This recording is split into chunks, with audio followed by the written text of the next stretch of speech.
अस्सलाम वालेकुम अज़ीज़ दोस्तों, आपकी मोहब्बत व चाहत और खुलूस का बहुत बहुत शुक्रिया। आज आपकी खिदमत में हाज़िर होने की जो असल वजह है, वो ये है कि हम अपने आप को फ्रॉड और स्कैम कॉल से कैसे बचा सकें। और इससे पहले इस सिलसिले में मैंने इससे पहले भी एक वीडियो आपके साथ साझा किया था, लेकिन अभी गुज़श्ता दिनों कुछ मेरी भी एक्सपीरियंस इन कॉल से हुए और एक न्यूज़ भी आई है कि एक इजिप्शियन नेशनलिटी को इन लोगों ने 2700 केडी का इन लोगों से फ्रॉड किया है। इन लोगों ने 2700 केडी किसी लुभावने ऑफर दे करके या उससे कोई डिटेल लेकर के ये डरा धमका करके 2700 केडी का ट्रांजैक्शन करा दिया है। अजीज दोस्तों, इस सिलसिले में हम आपसे ये बात ये अर्ज करना चाह रहे हैं। इससे पहले मैंने बताया था कि ये जो इन लोगों का जो लुभावनी जो चीज़ें होती है, ये कई एतबार से हो सकती है। वो एक ये है कि आपको डायरेक्ट कॉल किया जाता है। क्या वो कॉल वो अपने आप को बैंक रिप्रेजेंटेटिव साबित करता है, या कभी ये कॉल आपके मखबर से आता है, या कभी ये लॉटरी का भी स्कीम लेकर के आपके पास आ सकता है। तो इन सारी चीज़ों से अपने आप को बिल्कुल आप दूर रखें और ये एक बात ज़हन में बैठा लें कि आपको कोई एक पैसा, एक फील्स या एक रुपया कोई आपको फ्री में नहीं दे सकता है कहीं पे भी। ये दुनिया आपको आप कंपनी में देखें, जब तक आप काम नहीं करते हैं या एक दिन आप किसी वजह से कंपनी में नहीं जाते हैं तो आपकी सैलरी काट दी जाती है। तो ये कौन सी दुनिया के लोग हैं जो कि आपको कॉल करके आपको लुभावने ऑफर देते हैं कि आपको हम इतना पैसा दे देंगे या ये चीज़ आपको मिल जाएगी, और हम भोलेपन में अपना डिटेल्स उसके साथ शेयर कर देते हैं, या कोई प्रीवियस यदि वो हमें ये करता है कि आप हमें इतना ट्रांजैक्शन करो आपको इतना मिलेगा, और हम इनके लुभावने ऑफर में आकर के वो ट्रांजैक्शन कर बैठते हैं, या अपना ओटीपी, अकाउंट और आईबैन नंबर, ये सारी चीज़ें हम उनसे शेयर कर देते हैं। तो आप ये ज़हन में रख लें कि आपको एक पैसा कोई फ्री में नहीं देने वाला है। और इस तरह की जो भी ऑफर्स है, ये आपको आए दिन दिखेगा। आप अगर फेसबुक, आप हर कोई फेसबुक आजकल के डेट में ब्राउज़ करता है, जनरली ये फेसबुक पे दिखता है, फेसबुक या इंस्टाग्राम पेज पे आप उस पे देखेंगे, जनरली आता है कि रमज़ान के मौके पे कुवैत गवर्नमेंट ने या शेख अब्दुल नवाफ या जो अभी जो करंट अपना प्राइम मिनिस्टर है, उसने अनाउंस किया है 2000 मिलियन केडी टू डिस्ट्रीब्यूट। ये डिस्ट्रीब्यूट करने के लिए अनाउंस किया है। जो कुवैत में एक्सपर्टीज़ है, अजनबी हैं, प्रवासी हैं, उनके के दरमियान ये डिस्ट्रीब्यूट करने के लिए अनाउंस किया है। और उसके नीचे लॉगिंग का ऑप्शन है, या for more details send yes. So yes, इस तरह के जो भी चीज़ें आती हैं, लोग समझ नहीं पाते हैं और उसमें एंट्री कर जाते हैं, और वो अपना एक रजिस्ट्रेशन, उन लोगों का जो फॉर्म होता है उसको फिलअप करने के बाद से अपना इंफॉर्मेशन उनके साथ साझा कर देते हैं। और यही वजह बनती है फिर आपको वो किसी हद से आपको अपने चंगुल में ले लेते हैं, और फिर आपको वो मजबूर करके आपसे ट्रांजैक्शन करा लेते हैं। दोस्तों, सबसे पहले आपको 2-3 चीज़ें इस सिलसिले में ज़हन में रखनी ज़रूरी है। पहली चीज़, आपको कोई एक पैसा फ्री में नहीं देने वाला है। दूसरी चीज़, इस तरह की कोई भी कॉल आ रहा है, जनरली आपका कॉल जो भी आ रहा है, ये व्हाट्सएप, ईमो या किसी सोशल नेटवर्क से आ रहा है।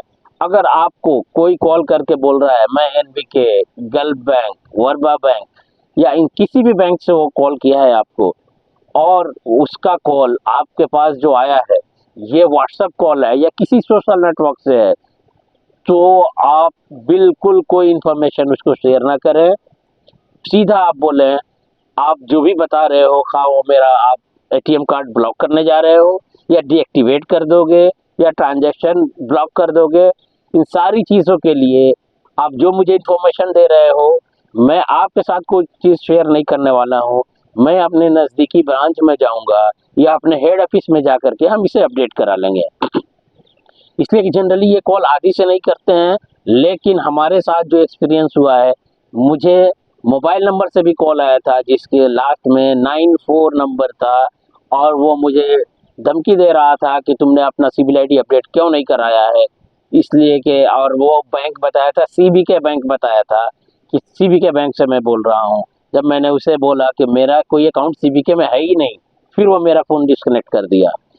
तो आप इसे ज़हन में रखें, व्हाट्सएप कॉल, ईमो कॉल या किसी दूसरे फेसबुक या सारी चीज़ों से कॉल आ रहा है तो आप उसे इग्नोर करें। अगर ना चाहते हो, अगर वो नंबर सेव नहीं है, प्लीज़ आप उस कॉल को आंसर ना करें। अगर आंसर कर रहे हैं तो आप उससे इन्फॉर्मेशन लो और अपना कार्ड चेक कर लो। अगर वो एक्सपायर्ड है तो आप ब्रांच में डायरेक्ट जा कर के उसे रिन्यूअल करा लो। दूसरी चीज़ कि अगर कोई कॉल ये कर रहा है, वीडियो कॉल बन कर रहा है आपको, और वो बोल रहा है कि मैं मक्फर से बोल रहा हूँ।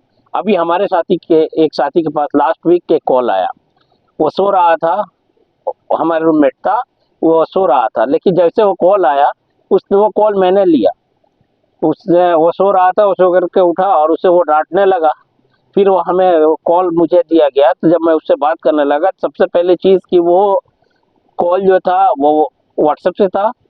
फिर मैंने उससे पूछा, वो अरबी में मुझसे बात कर रहा था। फिर जब मैंने उससे पूछा कि आप कौन और कहाँ से बोल रहे हो, तो अरबी में मुझे बताया, मकफर जाबरिया से मैं बोल रहा हूँ और मैं अभी तुम्हें वीडियो कॉल करने जा रहा हूँ।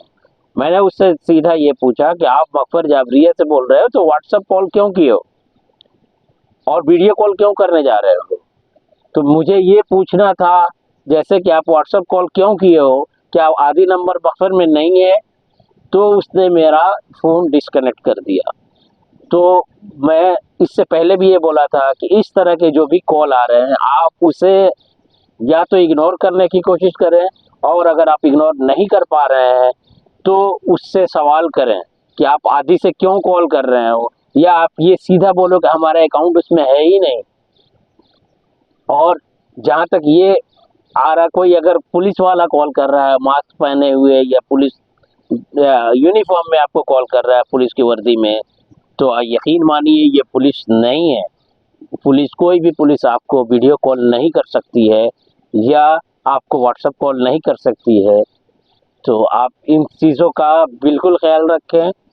या नेटवर्क से, जैसे हमारे मोबाइल पर जनरली कॉल आ रहा है यूके लिख करके, दिन भर में 3-4 कॉल आते हैं। मैं कोई कॉल को, एक बार मैंने उसको डिस्कनेक्ट किया तो बार-बार वो कॉल कर रहा था। तब से जो भी कॉल आता है मैं सिर्फ देखता हूँ कि ये नंबर अगर हमारे पास सेव नहीं है या हमारे किसी कॉन्टैक्ट लिस्ट में अगर ये बंदा नहीं है, फिर मैं उसे कॉल नहीं करता हूँ। अगर कोई ऐसा बंदा है जो हमारे कॉन्टैक्ट लिस्ट में नहीं है और वो हमसे कॉन्टैक्ट करना चाह रहा है, तो फिर उसे, वो हमें व्हाट्सएप कर सकता है, या किसी तरीके से अगर उसको ज़रूरत है तो हमें कॉल करेगा, वो हम तक पहुँचेगा। मैसेज डाल करके वॉइस मैसेज कैसे पहुँच सकता है। लेकिन कोई भी बंदा अगर ये कॉल कर रहा है, खा वो आपको कोई अच्छी ऑफ़र दे रहा है, ये जॉब में भी आपको फंसाया जा सकता है। जैसे कोई सीवी सिलेक्शन, मैं इससे पहले ही बताया था कि आपको किसी बंदे का मैं वीज़ा दिला दूँगा, सिर्फ सीवी चाहिए। तो इन सारी चीज़ों को जब तक आप बिल्कुल तहकीक ना कर लो, जब तक आप छानबीन ना कर लो, जब तक एक दूसरे से पूछ ना लें, तब तक आप अपना कोई इन्फॉर्मेशन मत शेयर करो। भाइयों, अगर हमने एक बार अपना इन्फॉर्मेशन शेयर कर दिया, मिनट के अंदर वो आपके ट्रांजैक्शन, आपके अकाउंट से ट्रांजैक्शन हो जाएगा और फिर आप कुछ नहीं कर सकते हैं। इसलिए कि एक बार उन लोगों ने ट्रांजैक्शन कर लिया, फिर वो नंबर ब्लॉक कर दिया जाएगा। इसलिए कि इसी वजह से गवर्नमेंट भी यहाँ की और बैंक्स भी लगातार एडवाइजरी जारी कर रहे हैं कि आप इस तरह के कॉल पे ध्यान न दें। हमारा कोई रिप्रेजेंटेटिव आपको वीडियो, ऑडियो या सोशल नेटवर्क से कॉल नहीं करता है। तो आप अपने आप को, अपने दोस्तों को इन सारे फ्रॉड कॉल और स्कैमर से बचाएं और अपने आप को बिल्कुल इससे दूर रखें। इसलिए कि इस तरह के कॉल हमारे पूरे सालों और महीनों की मेहनत पे मिनटों में ये पानी फेर देते हैं। तो हमें ज़्यादा से ज़्यादा अपने आप को एहतियात से यहाँ रहने की ज़रूरत है।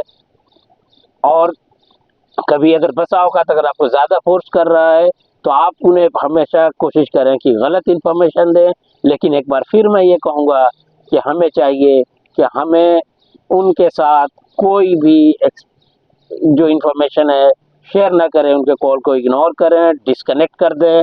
और अगर आप नहीं डिस्कनेक्ट करना चाह रहे हैं तो आप उससे क्वेश्चन करें, वो 100% आपका कॉल डिस्कनेक्ट करेगा। जब आप उससे पूछें कि आप कौन हो, कहाँ से बोल रहे हो, हम आपसे मिलना चाह रहे हैं, इस तरह की कोई कॉल गवर्नमेंट नहीं करती है, कोई बैंक नहीं करता है, तो बिल्कुल आपका कॉल डिस्कनेक्ट कर देगा। मुझे उम्मीद है हम अपने आप को और अपने साथियों को इस तरह के फ्रॉड और स्कैम कॉल से बचा सकते हैं। अपना बहुत सारा ख्याल रखें। अल्लाह हाफिज़।